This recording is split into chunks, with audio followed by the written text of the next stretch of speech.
दोस्तों नमस्कार, आप सभी का स्वागत है आपके अपने YouTube channel study with DSLG में। 18 अप्रैल हाइलाइट्स खबरों के अंतर्गत आज की इस वीडियो में हम डिस्कस करेंगे 69,000 शिक्षक भर्ती में डीबी में आज सुनवाई। डीबी में एक और याचिका से मचा घमासान। वहीं 6800 चयन सूची पर बड़ा फैसला मिल सकता है जल्द, अभ्यर्थियों के हित में हो सकता है बड़ा फैसला। वहीं 69,000 शिक्षक भर्ती उत्तर कुंजी मामले में नियुक्ति को लेकर के बड़ी अपडेट और आरक्षण की 50% सीमा खत्म हो, राहुल गांधी का बड़ा बयान। वहीं 12,460 शिक्षक भर्ती में कोर्ट सुनवाई आज। तो साथियों, इन सभी खबरों को विस्तार पूर्वक डिस्कस करेंगे आगे वीडियो में, तो आप सभी लोग वीडियो में अंत तक बने रहें और प्लीज़ वीडियो को लाइक करें, दोस्तों में शेयर करें। जितने भाई बहन चैनल पर पहली बार विजिट करें उनसे निवेदन है कि प्लीज़ चैनल को सब्सक्राइब करके बेल आइकन जरूर दबाएं। तो आइए साथियों शुरू करते हैं आज का वीडियो। सबसे पहले बात कर लेते हैं 12,460 शिक्षक भर्ती से जुड़ी हुई आज की बड़ी अपडेट के बारे में। साथियों, जैसा कि आप सभी लोग जानते हैं 12,460 शिक्षक भर्ती में वर्षों से अभ्यर्थी परेशान है और कोर्ट से भी इनका कोई निराकरण निकलकर सामने नहीं आ रहा है। हालांकि अब लगातार इस मामले में सुनवाइयां देखने को मिल रही हैं और जल्दी इसमें फाइनल या डिस्पोजल आप सुनवाई देखने को मिल सकती है। आप सभी लोग देख सकते हैं 12,460 शिक्षक भर्ती में सभी साथियों को सूचित किया जाता है कि आप सभी लोग याची बन जाइए और जो लोग IA में याची बने हैं अभी तक वह लोग भी स्पेशल अपील में याची बन जाएं। IA में जो याची बने हैं वह इंटरवीन किए हैं, पार्टी नहीं बने। पार्टी यानी कि याची बनने के लिए आपको स्पेशल अपील में आना पड़ेगा, तभी आपको याची लाभ मिलेगा। ऐसे जितने भी साथी चयनित और वेटिंग जो IA के माध्यम से जुड़े हैं वह स्पेशल अपील में ब्रजेश यादव एंड टीम के साथ याची बन जाए। कुल मिलाकर के आप सभी को बता दें, किसी भी शिक्षक भर्ती का जो कोर्ट के अधीन है उसका निराकरण हो या ना हो, क्या फैसला आए या ना आए वो अलग चीज़ है, लेकिन कुल मिलाकर के सारी चीज़ों में याची बनाने की प्रक्रिया बहुत तेज़ी से चलती है। जैसे आप सभी लोग देख रहे हैं 69,000 शिक्षक भर्ती में DB में मैटर ले जाने को लेकर के भी याची बनाने का बहुत ज़ोर शोर से प्रयास जारी है। वही 12,460 शिक्षक भर्ती में भी प्रक्रिया चल रही। साथ ही अगर आपको बता दें, इन सभी भर्तियों का निस्तारण काफ़ी पहले हो जाता अगर इन सभी भर्तियों से पैसा कमाने का उद्देश्य ना होता जो इस मामले के अगवाकार हैं उनके द्वारा। तो अब देखना यह है कि 12,460 शिक्षक भर्ती में आज की कोर्ट सुनवाई से क्या अपडेट निकल कर आता है। क्या अगली सुनवाई डिस्पोजल आपके लिए लगेगी या अभी याची बनाने का खेल और कुछ दिन जारी रहेगा, उसके बाद लंबी डेट लेने के बाद फाइनल या डिस्पोजल आप सुनवाई लगेगी। जो भी अपडेट होगी कोर्ट सुनवाई की 12,460 शिक्षक भर्ती से जुड़ी हुई आप सभी को चैनल के माध्यम से डिस्कस करेंगे। आपको अनावश्यक सूचना नहीं दी जाएगी, जो आवश्यक और ज़रूरी होगी आप सभी के लिए उसी को डिस्कस करेंगे चैनल के माध्यम से। तो जितने भाई हमारे 12,460 शिक्षक भर्ती वाले अभी तक चैनल से नहीं जुड़े हैं तो अभी चैनल को सब्सक्राइब करके साइड वाली बेल आइकन को दबा लें, जिससे हमारे द्वारा अपलोड की गई वीडियो का नोटिफिकेशन आपको मिले और आप अपडेट रहें सही और सटीक जानकारी के साथ। तो आइए देखते हैं आज की अगली महत्वपूर्ण खबरों के अंतर्गत आज की बड़ी खबरों को। फिर बात करेंगे 69,000 शिक्षक भर्ती में आज DB में सुनवाई है। तो किस याचिका पर सुनवाई है, जो आपको बता दें महेंद्रपाल एंड अदर्स वाली याचिका है, उस पर आज सुनवाई नहीं होगी। बड़ी ब्रेकिंग न्यूज है ये साथियों। तो देख लेते हैं आज की महत्वपूर्ण खबरें। अगली बड़ी खबर के अंतर्गत है निदेशालय को मिली 110 चयनितों की सूची। शिक्षा निदेशालय उत्तर प्रदेश को जल्द ही होगा सभी को कॉलेज का आवंटन। राजकीय महाविद्यालयों के लिए उत्तर प्रदेश लोक सेवा आयोग से चयनित 128 असिस्टेंट प्रोफेसरों में से 110 की सूची उच्च शिक्षा निदेशालय को मिल चुकी है। निदेशालय में इनका डाटा फीड कर दिया गया है। अब इनका पुलिस वेरिफिकेशन और मेडिकल होगा। इसके बाद कॉलेज आवंटन ऑनलाइन किया जाएगा। अभी निकाय चुनाव की आचार संहिता लागू, इसलिए चुनाव बाद कॉलेज आवंटित किए जा सकते हैं। असिस्टेंट प्रोफेसर पद पर नियुक्ति। लोक सेवा आयोग से राजकीय महाविद्यालय के लिए 19 विषयों में 128 असिस्टेंट प्रोफेसरों की चयन प्रक्रिया पूरी हो गई है। सीधी भर्ती के अंतर्गत साक्षात्कार के माध्यम से इनका चयन हुआ है। आयोग ने अलग अलग विषयों का परिणाम बारी बारी से जारी किया था। अंतिम साक्षात्कार 3 और 4 जनवरी को हुआ था, उसका परिणाम 5 जनवरी को आया था। आयोग से अब तक 110 चयनितों की सूची कॉलेज आवंटन के लिए उच्च शिक्षा विभाग को भेजी गई, वहां से उच्च शिक्षा निदेशालय को इसे भेज दिया गया है। इनकी डाटा फीडिंग के बाद आगे की प्रक्रिया शुरू होगी। वहीं आपको बता दें इस मामले में आप सभी को जल्दी बड़ी कार्रवाई के अंतर्गत नियुक्ति प्रक्रिया पूरी होती नजर आएगी और इन सभी अभ्यर्थियों को कहीं ना कहीं अब उनका जो है नियुक्ति प्रक्रिया का पार्ट बनते हुए विद्यालय में पहुंच जाएंगे। अब मूव करते हैं अगली प्रमुख खबर की तरफ। अगली प्रमुख खबर के अंतर्गत डिस्कस करेंगे उत्तर प्रदेश में प्राथमिक शिक्षकों के प्रमोशन से लेकर के बड़ी अपडेट के बारे में। तो शिक्षकों की वरिष्ठता सूची में खेल, फंसेगा प्रमोशन। एक जन्म लेने के दूसरे साल ही बन गया शिक्षक, तो दूसरे ने 4 साल में ही पाली नौकरी। खबर जान लेते हैं विस्तार से। क्या जन्म लेने के बाद मात्र 1 साल के बाद कोई सरकारी सेवा या फिर शिक्षक बन सकता है? आपका उत्तर होगा नहीं, लेकिन बेसिक शिक्षा परिषद में ये हुआ है। एक नहीं कई ऐसे उदाहरण सामने आए हैं जिनमें पैदा होने के 1 से लेकर 4 वर्ष के भीतर सरकारी शिक्षक की नौकरी हासिल कर ली है। ना गजब का खेल। ये हम नहीं कह रहे हैं, शिक्षकों के प्रोन्नति के लिए जारी वरीयता सूची कह रही है। इसके अलावा किसी का नाम गलत है तो कई अन्य शिक्षकों की नियुक्ति तिथि गलत है। जारी वरीयता सूची में कोई एक शिक्षक 11 जुलाई 2013 में अंतर जनपदीय स्थानांतरण के द्वारा आया है, जिसका मूल नियुक्ति 9 फरवरी 2009, जिसका गुणांक 277 है। दूसरा शिक्षक 11 जुलाई 2013 में अंतर जनपदीय स्थानांतरण पर आया है, जिसके मूल नियुक्ति 4 जुलाई 2011 है, जिसका गुणांक 291। दूसरे शिक्षक कोई वरीयता देते हुए उसको ज्येष्ठता प्रदान की गई और पहले वाले कोई कनिष्ठता दी गई है, जो बेसिक सेवा नियम 1981 के जो है 17 से नियम 17 से 18 के अनुसार नहीं है। यहाँ तक लेंथ ऑफ सर्विस का भी ध्यान नहीं रखा गया है। कुल मिलाकर के जो शिक्षकों की वरिष्ठता सूची जारी की गई है बेसिक शिक्षा विभाग की तरफ से, उसने बहुत सारे नए विवादों को जन्म दिया है और इससे में जो निष्कर्ष निकल कर आता है वो यही है कि जो प्रमोशन की प्रक्रिया 30 अप्रैल तक पूरी करने की डेडलाइन बेसिक शिक्षा विभाग की तरफ से जारी की गई थी, अब उम्मीद बहुत कम लग रही कि उसमें वो पूरी हो पाएगी, क्योंकि इतने विवादों का निस्तारण जिस तरीके से कम समय में करने का प्रयास किया जा रहा है बेसिक शिक्षा विभाग की तरफ से, वो संभव है ही नहीं। और ये मामला कहीं ना कहीं अब एक बार कोर्ट की तरफ जाता नजर आ रहा है, और अगर मामला कोर्ट गया तो प्रमोशन सारी चीज़ें धरी की धरी रह जाएंगी और सब कुछ कोर्ट में चला जाने के बाद सारी प्रक्रिया स्थगित हो सकती है। तो बेसिक शिक्षा विभाग को ऐसी लापरवाहियों से बचना चाहिए और इस तरीके की लापरवाहियाँ ही बेसिक शिक्षा विभाग की कार्यप्रणाली पर प्रश्न चिन्ह खड़ा करती हैं और जो है उनकी सारी प्रक्रियाएं कोर्ट के अधीन ही पूरी हो पाती हैं। उम्मीद करते हैं वरिष्ठता सूची क्रमांक में जब शिकायतों का निस्तारण बेसिक शिक्षा विभाग की तरफ से किया जाएगा तो त्वरित और एक सर्वमान्य समाधान के तहत इसका हल निकलकर सामने आएगा और निर्धारित समय में वरिष्ठता सूची के साथ ही प्रमोशन की प्रक्रिया पूरी हो जाएगी और उसके बाद बेसिक शिक्षा विभाग में रिक्त पदों का एग्जैक्ट डाटा निकलकर विभाग के पास आएगा। उसके बाद अगर जो नई प्राथमिक शिक्षक भर्ती की मांग करने वाले अभ्यर्थी हैं वो अगर सरकार पर दबाव बनाएंगे तो जितने पद रिक्त सरकार के पास होंगे उन पर वो प्राथमिक शिक्षक भर्ती का विज्ञापन जारी कर सकती है। अब मूव करते हैं अगली प्रमुख खबर की तरफ। साथियों, आईएएस की तैयारी करने वालों ने पीसीएस से कर लिया किनारा। क्या है खबर, जान लेते हैं। पीसीएस 2023 से जुड़ी हुई बड़ी खबर। पीसीएस 2023 में घटी आवेदनों की संख्या पाठ्यक्रम परिवर्तन को माना जा रहा है इसका प्रमुख कारण।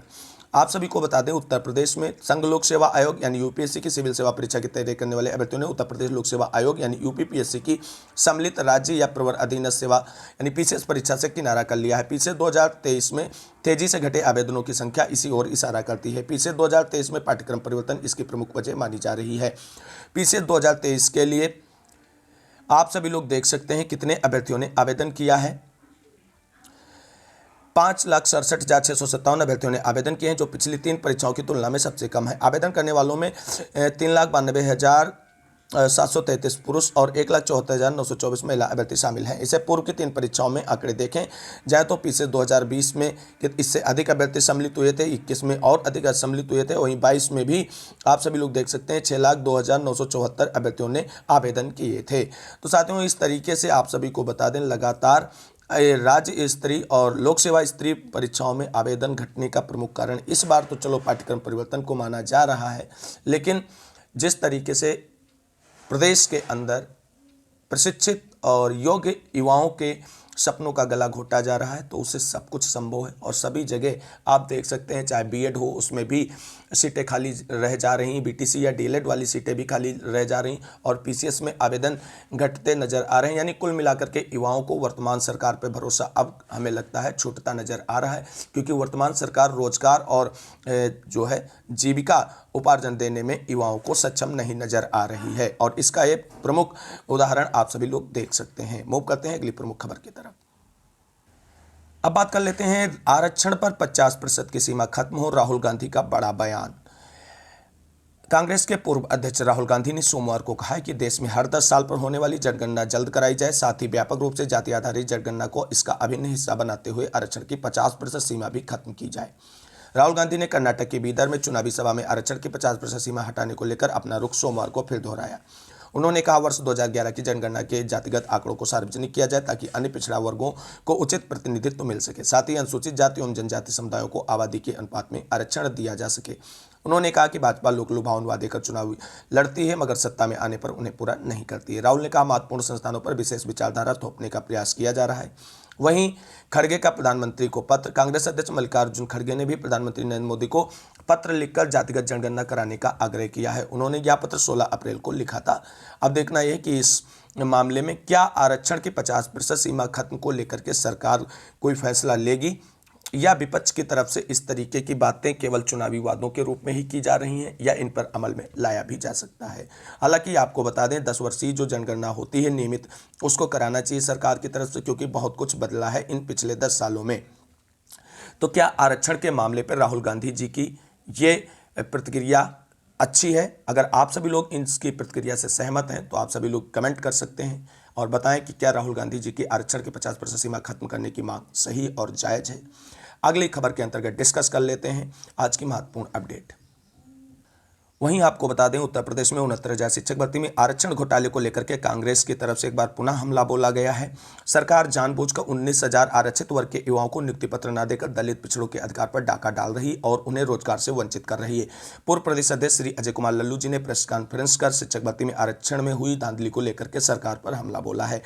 लगातार अब सरकार आक्रामक रुख अपनाए हुई है। जब से राहुल गांधी के खिलाफ एक्शन लिया गया है और उन्हें कोर्ट से कहीं ना कहीं जो पनिशमेंट दिया गया है उसके बाद में कांग्रेस पूरी तरीके से वो सभी मुद्दों पर एक्टिव नजर आ रही है और खास करके उत्तर प्रदेश में 69,000 शिक्षक भर्ती में जो आरक्षण घोटाला हुआ है उसको लेकर के लगातार अजय कुमार लल्लू जी की तरफ से सरकार पर दबाव बनाने का प्रयास किया जा रहा है। और उसी क्रम में कल बड़ी अपडेट उनकी तरफ से निकल कर आई है कि 69,000 शिक्षक भर्ती में आरक्षित वर्ग के अभ्यर्थियों की 19,000 सीटों को सरकार की तरफ से हड़प लिया गया है और उस पर अनारक्षित वर्ग के अभ्यर्थियों की नियुक्ति प्रक्रिया कर दी गई और ये कहीं ना कहीं सरेआम आरक्षण पीड़ित जो अभ्यर्थी हैं उनके हक और अधिकारों को लूटने का प्रयास किया गया है उत्तर प्रदेश सरकार की तरफ से।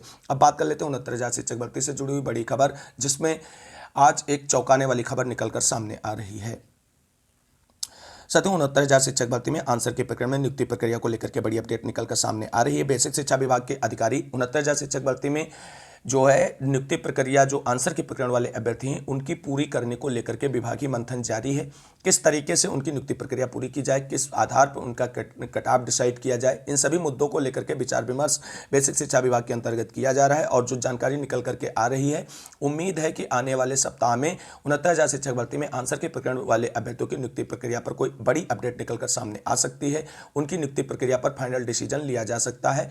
अब देखना ये होगा क्या इस तरीके की बेसिक शिक्षा विभाग की जो प्रयास हैं क्या वो फलीभूत होंगे और आंसर के प्रकरण वाले अभ्यर्थियों की नियुक्ति प्रक्रिया पूरी होगी, या 6800 चयन सूची के साथ आंसर के प्रकरण वाले अभ्यर्थियों की भी सपनों को पलीता बेसिक शिक्षा विभाग लगातार नजर आएगा। उम्मीद करते हैं जिस तरीके से बेसिक शिक्षा विभाग में हलचल है और उत्तर कुंजी मामले में कार्रवाई आगे बढ़ रही है तो जल्द ही आंसर की पीड़ित अभ्यर्थियों की नियुक्ति प्रक्रिया देखने को मिलेगी। जब भी अपडेट निकलकर सामने आएगा बेसिक शिक्षा विभाग की तरफ से कोई ऑफिशियल अपडेट आएगा आंसर के प्रकरण पर नियुक्ति प्रक्रिया से संबंधित तो आप सभी को इसके बारे में जानकारी चैनल के माध्यम से शेयर की जाएगी। अब बात कर लेते हैं 69,000 शिक्षक भर्ती में डीबी में सुनवाई आज और किस याचिका पर सुनवाई आज है। साथियों आप सभी को बता दें जो 13,156 वाले जो अभ्यर्थी थे यानी महेंद्र पाल एंड अदर्स वाली जो याचिका थी उस मामले को लेकर के कल डीबी में सुनवाई हुई, लेकिन डीबी में सुनवाई इसलिए नहीं हो पाई उस याचिका पर क्योंकि जब वो मामला डीबी में पहुंचा तो वहां पर ओपी शुक्ला सर प्रेजेंट थे और ओपी शुक्ला सर ने ही सिंगल बेंच में आर्डर दिया था आरक्षण मामले में। तो अब वो डीबी में इस मैटर को कैसे सुन सकते थे, तो इसलिए उस मामले को अगले सप्ताह और एक नई डीबी में प्रेजेंट करने के लिए सुनवाई के लिए रखा गया है। और उस बेंच में आपको बता दें ओपी शुक्ला सर नहीं होंगे। जो भी नई डीबी बनेगी उसमें एटीआरए मुद्दा जो 13,156 वाले अभ्यर्थी महेंद्र पाल एंड अदर्स के नाम से लेकर के गए हैं उसमें सुनवाई करेगी और उसके लिए अभी कोई कॉज लिस्ट या केस स्टेटस नहीं जारी किया गया है। और आज जो सुनवाई होनी है साथियों वो 69,000 शिक्षक भर्ती में महेंद्र पाल एंड अदर्स वाली जो याचिका एटीआरए मुद्दे को लेकर के ले जाई गई उस पर नहीं होनी है साथियों। आज जो ये सुनवाई होनी है जिस याचिका पर डीबी में वो एक नई याचिका है और जिसने जो 13,156 वाले अभ्यर्थी थे महेंद्र पाल एंड अदर्स वाली याचिका डीबी लेकर के गए हैं उनके अंदर कहीं ना कहीं बड़ा घमासान मचता नजर आ रहा है। तो आज जिस याचिका पर डीबी में सुनवाई है आप सभी लोग उसको देख सकते हैं कि 174/2023 याचिका संख्या 174 है और 2023 अशोक कुमार 69,000 शिक्षक भर्ती आरक्षण वर्सेस एटीआरए की सुनवाई आज राजन राय और चीफ जस्टिस की बेंच में होनी है। 69,000 शिक्षक भर्ती तो ये बड़ी अपडेट है साथियों। आज डीबी में सुनवाई तो होगी, लेकिन उस याचिका पर नहीं होगी जिस पे कल हुई थी। उसके लिए अभी अलग से बेंच डिसाइड होगी और उसके बाद एज ए फ्रेश केस उसे लिस्टेड किया जाएगा, उसके बाद उसकी सुनवाई लगेगी। और इस मामले की सुनवाई आज होनी है और इसी का केस स्टेटस आप सभी लोग देख सकते हैं, जारी किया गया था और वो किस नंबर पे है वो भी आप सभी लोग देख सकते हैं। यहाँ पे आप सभी लोग देखें, जो कल याचिका थी जिस पे सुनवाई होनी थी तो वो थी 172/2023 और लेकिन ये जो आज जिस याचिका पे सुनवाई होनी है उसको आप देख सकते हैं। आप इस लिस्ट को देख सकते हैं, इसमें आज जिन याचिकाओं पर सुनवाई होनी है डीबी में उनको देख सकते हैं और ये चीफ जस्टिस और राजन राय सर की बेंच में होनी है और ये वाली याचिका है जिस पे आज सुनवाई होनी है। तो सीरियल नंबर 3 पे ये लगी हुई है याचिका और इस पे सुनवाई होगी जरूर। Ashok Yadav and others versus state of देख सकते हैं अथॉरिटी, और इस याचिका पर आज सुनवाई होनी है। अब देखना ये होगा कि इस याचिका पर आज सुनवाई होती है और इस याचिका से जो कल वाली याचिका थी 172 वाली उस पे क्या प्रभाव पड़ेगा, क्या ये उसके सपोर्टिव होगी या उसके अपोजिट में जाकर के ये कहीं ना कहीं उसमें इंटरफेयर करेगी और उसमें जो मांग की गई है एटीआरई को उसको प्रभावित करेगी। तो आज की कोर्ट सुनवाई काफ़ी महत्वपूर्ण है क्योंकि आज की याचिका के बाद आप सभी को बता दें जो अगली याचिका है महेंद्रपाल एंड अदर्स वाली, उस पर इसका बड़ा इफेक्ट देखने को पड़ सकता है और जो याचिका महेंद्रपाल एंड अदर्स वाली है उसके अभ्यर्थी आज की इस याचिका से काफ़ी परेशान नजर आ रहे हैं। अब आज की कोर्ट सुनवाई के बाद सब कुछ क्लियर होने वाला है कि आज की ये जो याचिका है जिस पे सुनवाई हुई है तो उस पर क्या डिसीजन लिया जाना चाहिए सरकार और क्या डिमांड की गई है उस याचिका में, और उससे सारी चीज़ें स्पष्ट हो जाएंगी। तो कोर्ट ऑर्डर के बाद आप सभी के बीच पुनः उपस्थित होंगे और सभी महत्वपूर्ण डिस्कशन और जानकारी के साथ। इस वीडियो को अंत तक देखने के लिए सभी साथियों को तहे दिल से शुक्रिया, बहुत बहुत धन्यवाद। मिलेंगे अगली वीडियो में, तब तक के लिए सभी साथियों को जय हिंद, जय भारत, वंदे मातरम। आप सभी साथियों का दिन शुभ हो, संघर्ष की जीत हो।